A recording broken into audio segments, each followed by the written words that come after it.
Une salle de classe vide. Impossible de savoir où se trouvent de nombreux élèves de cette école. Ils ont été enlevés ce jeudi par des hommes armés, laissant des parents désemparés.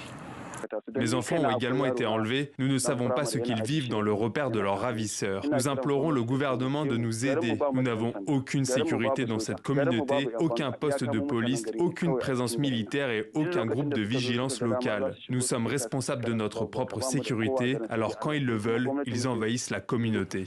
Difficile de connaître le nombre d'enfants enlevés, mais le bilan se compte en centaines, jusqu'à 280 selon certains habitants.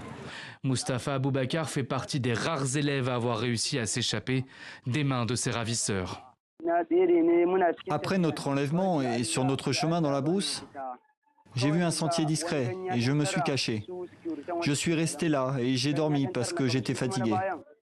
Le gouvernement nigérian se retrouve une nouvelle fois face à une situation presque inextricable. Comment sauver ses enfants sans renforcer les bandes criminelles ? Le gouvernement a deux options. User de la force militaire contre ces bandits et porter secours aux enfants, ou alors négocier et voir comment ils peuvent obtenir leur libération. Le plus sûr à faire, c'est de négocier, mais la négociation, ça a un gros prix financier.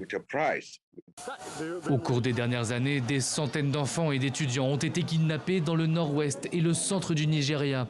La plupart ont été relâchés après le versement d'une rançon au bout de plusieurs semaines ou mois de captivité.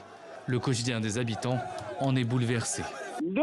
Depuis le début de ce problème de banditisme, nous passons des nuits blanches. Nous ne pouvons pas nous rendre sur les marchés voisins, ni dans notre ferme qui est loin du village. Même dans les fermes proches de la communauté, les bandits nous empêchent d'y aller. Il est très difficile de se procurer de la nourriture, sans même parler de la vente. Cette année est la pire jusqu'à présent. Et nous avons peur. Nous ne savons pas quoi faire.